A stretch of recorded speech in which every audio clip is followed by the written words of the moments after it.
Kesaksian Akhir Abad, karya W.S. Rendra.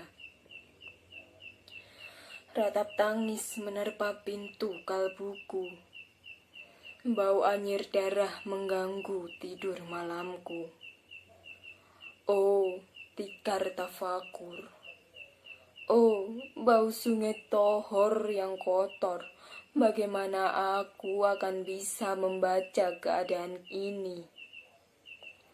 Di atas atap kesepian nalar pikiran yang digalaukan oleh lampu-lampu kota yang bertengkar dengan malam. Aku menyerukan namamu, wahai para leluhur Nusantara. Oh, Sanjaya, leluhur dari kebudayaan tanah. Oh, Punawarman, leluhur dari kebudayaan air. Kedua wangsamu telah mampu mempersekutukan budaya tanah dan air. Oh, Resi Kuturan. Oh, Resi Nirarta. Empu-empu tampan yang penuh kedamaian. Telah kamu ajarkan tatanan hidup yang aneka dan sejahtera, yang dijaga oleh Dewan Hukum Adat. Oh, bagaimana aku bisa mengerti bahasa bising dari bangsaku kini? Oh, Kajau Lalido, bintang cermerlang tanah Ugi.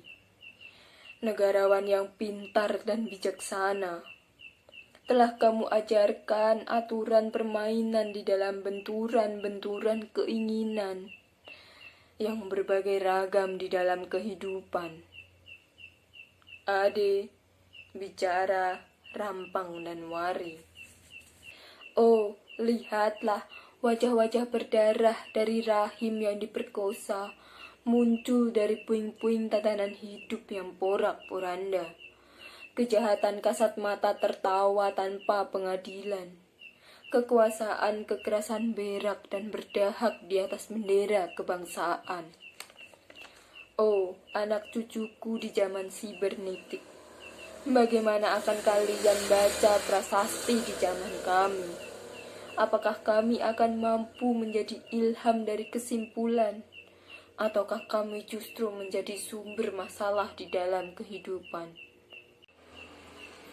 Dengan puisi ini aku bersaksi bahwa rakyat Indonesia belum merdeka.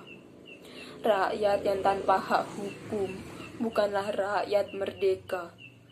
Hak hukum yang tidak dilindungi oleh lembaga pengadilan yang mandiri adalah hukum yang ditulis di atas air. Bagaimana rakyat bisa merdeka bila polisi menjadi aparat pemerintah dan tidak menjadi aparat hukum yang melindungi hak warga negara? Bagaimana rakyat bisa merdeka bila birokrasi negara tidak menjadi aparat rakyat, melainkan menjadi aparat pemerintah yang berkuasa? Bagaimana rakyat bisa merdeka bila hak pilih mereka dipasung, tidak boleh memilih secara langsung wakil-wakil mereka di Dewan Perwakilan, dan juga tidak boleh memilih secara langsung camat mereka, bupati, wali kota, gubernur, dan presiden mereka. Dan partai politik menganggap rakyat hanya abdi partai yang dinamakan massa politik partai, kaula partai, atau hamba partai. Bagaimana rakyat bisa merdeka bila pemerintah melecehkan perdagangan antar daerah dan mengembangkan merkantilisme dendles, sehingga rela menekan kesejahteraan buruh, petani, nelayan, guru, dan serdadu berpangkat rendah? Bagaimana rakyat bisa merdeka bila provinsi-provinsi sekedar menjadi tanah jajahan pemerintah pusat? Tidak boleh mengatur ekonominya sendiri, tatanan hidupnya sendiri, dan juga keamanannya sendiri. Ayam, serigala, macan ataupun gajah, semuanya peka pada wilayahnya.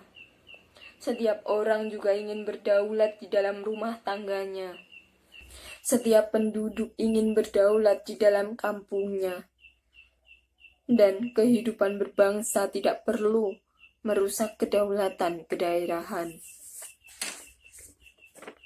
Hasrat berbangsa adalah naluri rakyat untuk menjalin ikatan daya cipta antar suku yang penuh kehidupan dan memaklumkan wilayah pergaulan yang lebih luas untuk kemerdekaan bersama. Tetapi lihatlah selubung kabut saat ini, penjajahan tatanan uang, penjajahan modal, penjajahan kekerasan senjata, dan penjajahan partai-partai politik masih merajalela di dalam negeri.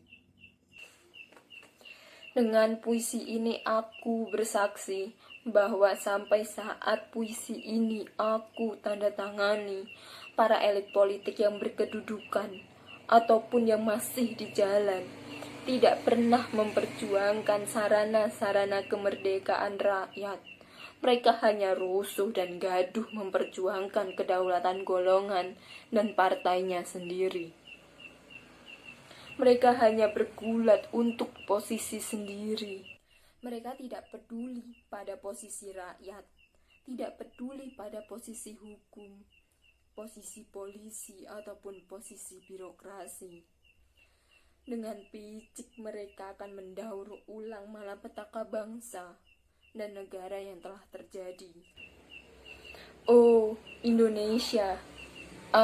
Indonesia, negara yang kehilangan makna. Rakyat-rakyat sudah dirusak asas tatanan hidupnya, yang berarti sudah dirusak dasar peradabannya. Dan akibatnya dirusak pula kemanusiaannya.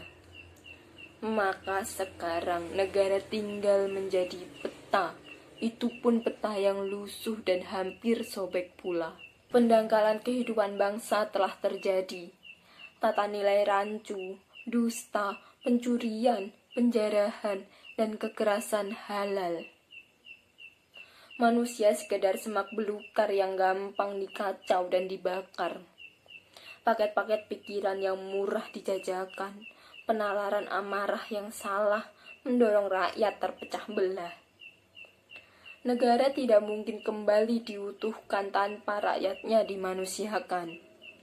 Dan manusia tidak mungkin menjadi manusia tanpa dihidupkan hati nuraninya. Hati nurani adalah hakim adil untuk diri kita sendiri.